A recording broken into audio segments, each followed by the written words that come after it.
most days I can barely leave my bed, 'cause someone lives rent-free inside my head. I say I'm not okay. Hello my little loves. Today I'm here to do another book haul, which I mean, for something that I haven't done in a while, I've pretty much got two almost next to each other. I think all of these books are from the works and they had some really good offers, and predominantly the genres are like witchy romance. So I don't know, it's the way that I feel like it gets me to read more romance as if there's like a witchy plot, so I've noticed. So yeah, I like to explore new genres or new to me genres, and this is a way to help me do that, I suppose. So they're not in any particular order, although I do feel like I've got either a series or potentially books by the same author, so I do apologise if it's a little bit out of sorts. There are some other books sprinkled in here as well. I'm going to be starting with the first one that I picked out for World Book Day, but other than that it's mainly witchy, mainly romantic. So let's start with what I said. Actually, in the last book haul I picked up this author's YA horror, and this is The Doomsday Day by Farida Abike Imade, and this is the author of The Ace of Spades, which is a series that I haven't read, and Where Sleeping Girls Lie, which is the book that I hauled the other day. It is a little short World Book Day book. Honestly, I just wanted to try more from the author. I thought it was cool to have another little selection and kind of read them maybe like near each other and have this as a little palette cleanser. So this is a love story, I'm assuming, between these two characters. We're following Sanjit, who is determined to live every day like his last. He believes the world's going to end, and before everything comes crashing down, he wants to get everything. I think there's a list of 10 things on his doomsday list to complete. Sola is his best friend, and although she doesn't think that the world is going anywhere, as his best friend, she definitely wants to help him complete this list of crazy bucket list things to do before the end of the world. Seems like there's a whirlwind romance with that, and it just seems really cute. So I am quite looking forward to breezing through this one. Okay, let's look in the goodie bag of books. Right, so we have Do Your Worst, and this is by Rosie Dannon. Oh, this is the author of The Roommate and the Intimacy Experiment. I recognise the covers, but I haven't read them personally. It's just so annoying when there's like stickers on the front, but this says Break Curses, and then it says something on the other side. We've got a little witchy girl, so I'm gonna see what becomes of that, and I absolutely like the vines underneath or intertwined with the word worst. That looks so cool.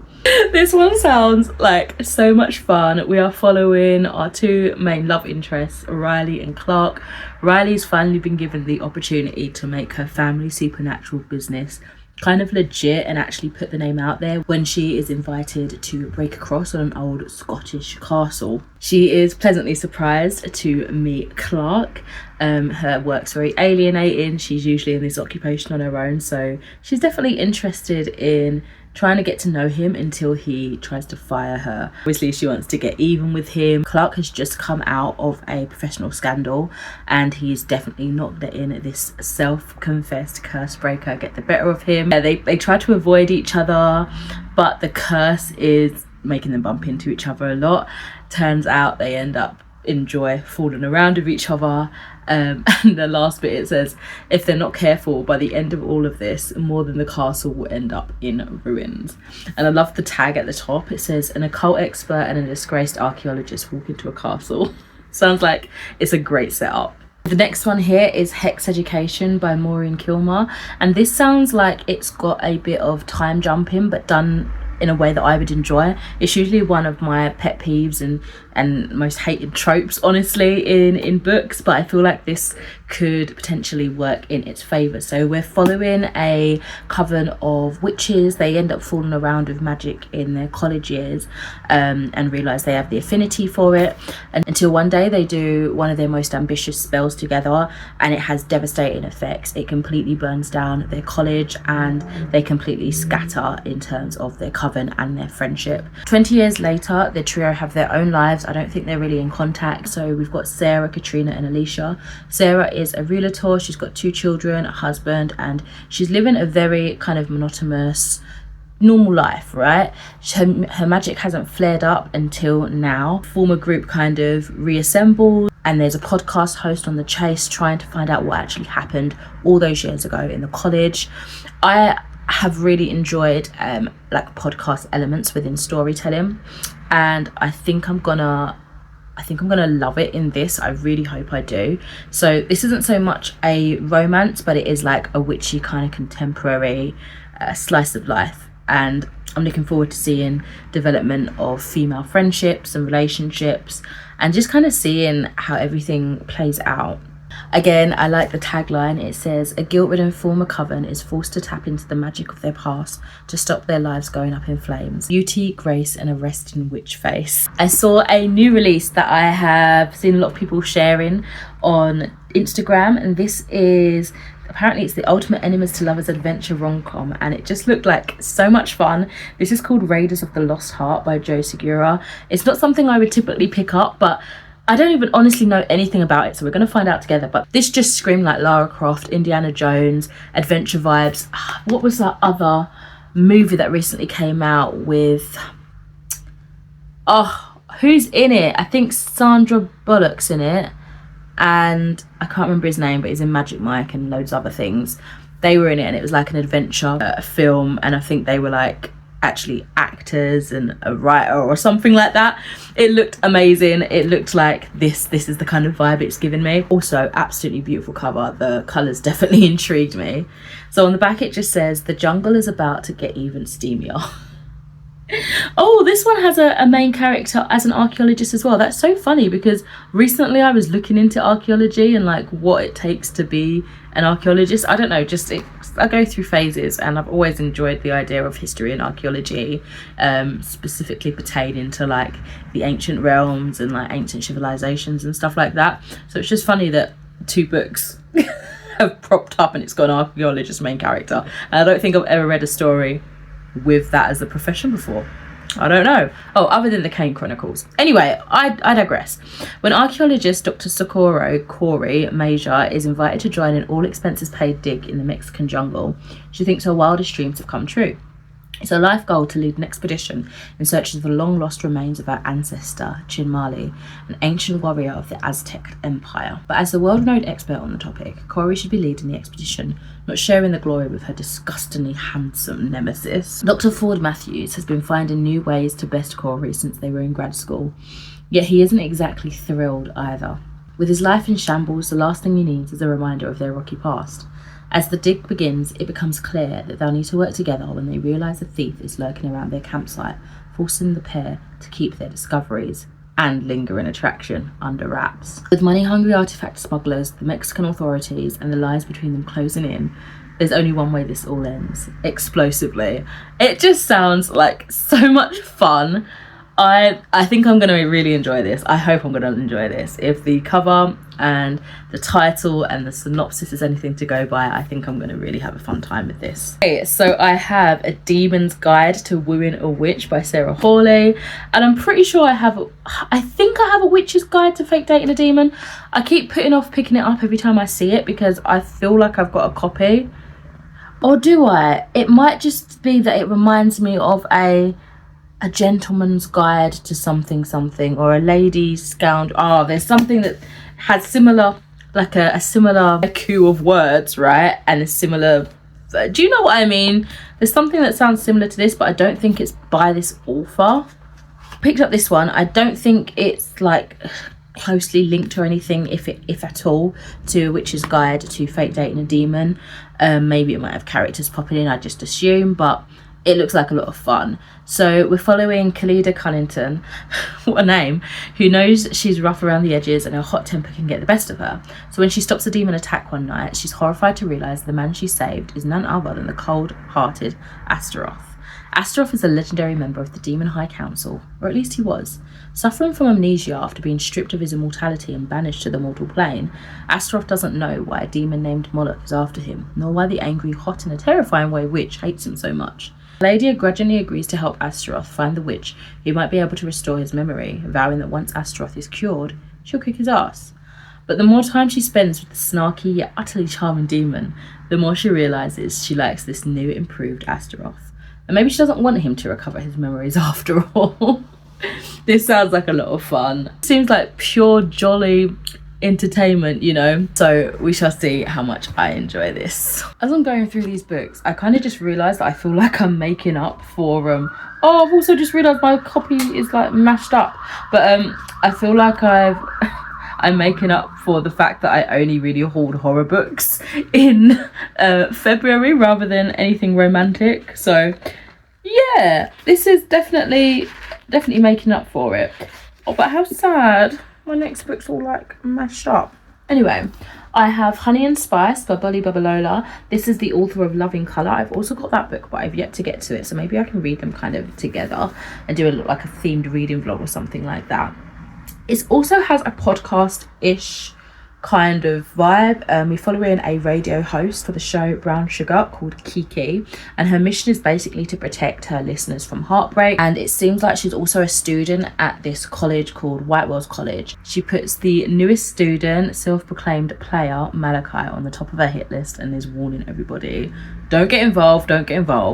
But situations occur and circumstances arise where they kind of have to do a fake dating situation, and the more time she spends with him, she realizes that she might need to throw out her own rule books like to the wind because she's falling for him, right? I don't think I've ever read a fake dating trope before. I'd be intrigued to see how I get on with this. I hope I love it. I hope it's like a nice palette cleanser for me. I also picked up Ali Hazelwood's new book, Bride. I haven't read anything by her before, and this is the thing that seemed the most interesting to me, right? It is fantasy romance, kind of dark, and I am here for that. I'm really intrigued. Also, the cover is absolutely stunning. I think it's very different to what she typically writes. So let's get into it, shall we? Misery Lark, the only daughter of the most powerful vampire councilman of the Southwest, is an outcast again. Her days of living in an anonymity among the humans are over. She has been called upon to uphold an historic peacekeeping alliance between the vampires and their mortal enemies, the Wares, and sees little choice but to surrender herself in the exchange again. Wares are ruthless and unpredictable, and their alpha, Lo Morland, is no exception. He rules his pack with absolute authority, but not without justice. And unlike the Vampire Council, not without feeling. It's clear from the way he tracks Misery's every movement that he doesn't trust her. If only he knew how right he was. Because Misery has her own reasons to agree to this marriage of convenience. Reasons that have nothing to do with politics or alliances, and everything to do with the only thing she's ever cared about. And she is willing to do whatever it takes to get back what's hers, even if it means a life alone in weird territory, alone with the wolf. The plot definitely does intrigue me. It sounds kind of like any kind of generic werewolf versus vampire story and kind of stepping into it, but I've heard Ali Hazelwood's romance is really good, so I'm hoping that it kind of ties everything together and that the fantasy is doable. Do you know what I mean? So the fantasy elements, like I do want rich werewolf characters, I want a vampire hierarchy, I want a werewolf hierarchy that makes sense and that has lore to it, but I don't think we're going to get that much in this story. However, I want it to be enough to carry, you know, any interest for me, so I am looking forward to this. This is Bride by Ali Hazelwood. So this one's a little bit of a gamble for me. It just honestly was a cover buy. It looked absolutely romantic and fantastic, and it's called He's My Dark Romeo, but this isn't a love story. Yes, Elsa. This is by Parker S. Huntington and L.J. Shen, and just look how classical and romantic this cover is. It's absolutely stunning, and it's got a dark spine, and then the front cover pretty much carries over to the back. So I'm going to read this one because it looks like an extract from the actual book itself. Hello. Some Romeos deserve to die. It was supposed to be a harmless kiss, a lavish debutante ball, a clandestine moment with a handsome stranger. But unlike his namesake, my Romeo isn't driven by love. He's fueled by revenge. To him, I'm a chess piece, leverage, his rival's betrothed. To me, he is a man deserving of poison, a dark prince I refuse to marry. He thinks I'll accept my fate. Well, I plan to rewrite it. And in my story, Juliet doesn't die, but Romeo, he perishes. That sounds so cool. Like, it just sounds so dark and gritty. Like, I'm really... Oh, I wonder how classical it's gonna sound, because I definitely think it's a modern retelling, so to speak, but I wonder like what era it's going to be set in. Oh, how exciting! Miss Ali Hazelwood has blurbed quite a few of the books that I've held up today. Next up, I have Angelica Frankenstein Makes Her Match, and this is by Sally Thorne, and I think it's the author of The Hating Game. Yeah, it is the author of The Hating Game, which again I haven't read, but I noticed a few of these romance authors are branching into more fantastical romance, so definitely catering to a lot of other people as well. It seems obviously like a retelling of the story of Mary Shelley's Frankenstein. We're following Angelica, who her whole like line of family have always met their equal and true love, but she seems to be the exception, until she assists her brother Victor in bringing someone back to life, resurrecting, shall we say, her Frankenstein's monster. However, it doesn't quite go the way she's expecting, because this person that she's brought back to life, she's calling Will for the time being, seems solely focused on just finding out his identity. He's got a lot of amnesia, he doesn't know what's happened, and he wants to figure out his past. So she, you know, goes ahead and helps him with that. And then it looks like there might be a love triangle when a second suitor emerges to aid them in their investigation. She wonders, was I too hasty in kind of creating what could be my one true love? Should I have just waited to see what fate has in store? So I think it might discuss some of the morality of it, as well as just a lot of fun romance and quirky characters. I love the idea of that. Women in science, yes. So we shall see how this one goes, and if it's a credit to the Frankenstein story by Mary Shelley. Okay, I'm on to the last two books here now. So the second to last one is The Storied Life of A.J. Fikry. This is by Gabrielle Zevin, who did Tomorrow and Tomorrow and Tomorrow, which I haven't actually read, but I've noticed all the covers of the books like match. They're so cute. And there's another one here, Young Jane Young, which also matches. So I don't know if they're like set in the same world or anything like that, but I thought, let me give this one a go, try it out, and then if I enjoy it, I'll go back and read the backlist of books and maybe create a bigger picture if they are kind of interlinked. So we're following, oh, it's blurbed by the author of The Snow Child, Owen Ivy. Oh, I love that book. I need to reread it, honestly. I read it years and years and years ago. It's beautiful and wintry and magical. It says this novel has humour, romance, a touch of suspense, but most of all, love of books and bookish people, and really all of humanity in its imperfect glory. That sounds beautiful. We're following AJ Fikry, the grumpy owner of Island Books. He's going through a hard time. His bookshop is failing, he has lost his beloved wife, and a prized rare first edition has been stolen. Oh my god, on top of everything else. But one day, AJ finds 2-year-old Maya sitting on the bookshop floor with a note attached to her asking the owner to look after her. His life and Maya's is changed forever. That just seems like such a beautiful story. I feel like maybe from the sounds of it, people that enjoy what's that, The Life of Ovo, now been turned into a film of Tom Hanks, The Life of Otto or something like that. These books I think might be catered to this audience, so I'm really hoping I enjoy this again, something a little bit different for me, and if I enjoy it that much, I will go back and read some more of the works. Okay, and the very last book I got from the works is Witchy Weren't Here by Emma Jackson. Some of these titles are very on the nose. It's definitely intriguing me and my magical nature. The titles, they're just they're a bit too obvious, you know. Sometimes all you need is a little magic. So this one is following Kay, who is a witch, and she has visited the witching community's equivalent of the IT support department to try and fix her misbehaving magic, because the number one thing that she has learned as a witch is those that can't control their magic is absolutely dangerous. So she's trying to get that in hand. However, a hurricane cancels her flight back home. I know, why can't she just magic herself? Maybe it's not that sort of magic, or I don't know, we'll find out. But not only is she stranded, but she's stranded with her childhood ex who broke her heart and is just insufferable, called Harry. It's kind of like forced proximity. They have to work together to be able to get back home. She needs to get back in time for her brother's wedding as well, so there is a time crunch. Yeah, the more time they spend together, the more Kate is realizing that she might kind of still like him, and potentially sparks might fly. This sounds, again, very rom-com, very enjoyable. Yeah, just easy breezy to read through, a lovely palette cleanser, and I'm hoping to love it. And again, if I do, I'll keep an eye out for more Emma Jackson books. I don't know if there's a list in here of books. Oh, it's got a playlist. I noticed another book had a playlist as well. That's pretty cool. A list of books, potentially this is debut. We shall see, we shall see. So there we have it. There is this healthy stack of books that I can't pick up because some of them are shiny. Watch me fail and struggle. There we are. Okay, these are the books that I've picked up from the works. Mainly witch romance, magical romance, romance in all its glory really, and life. So let me know if you've read any of these yourselves, what you think I should get to first, what you highly recommend, and I shall speak to you in another video soon. Bye. When I go to sleep, when I